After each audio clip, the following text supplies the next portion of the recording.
Hi, if we haven't met before, my name is Caitlin. And I'm Benji. And we're on the ministry team at Burnside City Uniting Church. And we're here today in the greenhouse to introduce our new sermon series called Leadership Greenhouses. Greenhouses. Now, why are we talking about greenhouses when it comes to leadership? Well, the thing about a greenhouse is that these structures have been built to optimize growth all year round. And so when we look at a greenhouse, we're sort of seeing what leadership or discipleship can look like all year round. And the other thing about greenhouses is it's about organic growth, isn't it?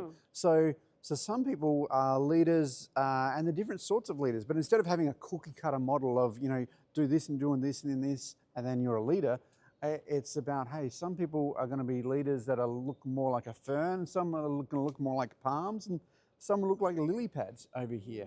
And they each require different sort of sets of circumstances to grow and mature.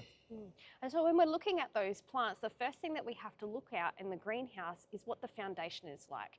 Do we have good soil in order to plant the seed? Because if we don't have that good soil, then we know that seeds aren't going to grow the way that they're supposed to. And after the soil, we get some growth, and then it's a sapling, isn't it? And they're like almost leaders, aren't they? Yeah. Almost leaders. A little bit of watering to do, a little bit of sunlight. And they're a bit precious. They can be. You could step on them, and they get squished and broken and snapped in half very quickly. Whereas these other big things behind you, I really can't step on that, and it won't snap in half at all. So they're nice and strong. But a sapling, it needs different kind of tender care. And that's what brings us to the final part of our series, which is bearing fruit. And so we have a look at these big trees behind us, and they have got a solid foundation. They are solid in their roots, and some trees even bear fruit. And what does that look like moving forward with this fruit? Continuing on the process in the greenhouse and growing more seeds and more fruit. Yeah, so fruitfulness is not just being active in your leadership, but also creating new leaders as well, isn't it? Now, if you're listening to this and you're going, hey, I'm not a leader, leadership is not for me, does this mean you can just check out for the next few weeks? Oh, absolutely not, because we know that leadership and discipleship go hand in hand together.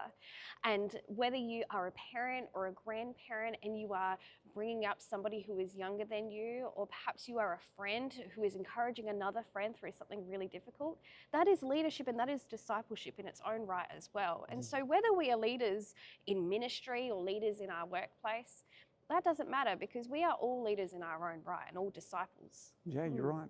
Now, the other thing is this something that Jesus teaches about?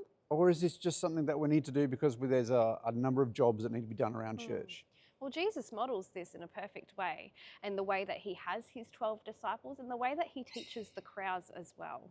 Yeah. So, in fact, leadership and developing of new leaders is something that happens all the way through the Bible, isn't it? From Genesis through to Revelation, there's always a renewal of new leaders and finding new leaders and helping them to be the seed that's planted, that grows to be a sapling that grows to be a big fruitful tree.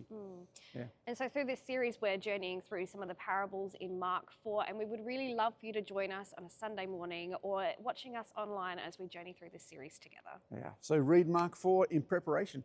Love to see you there.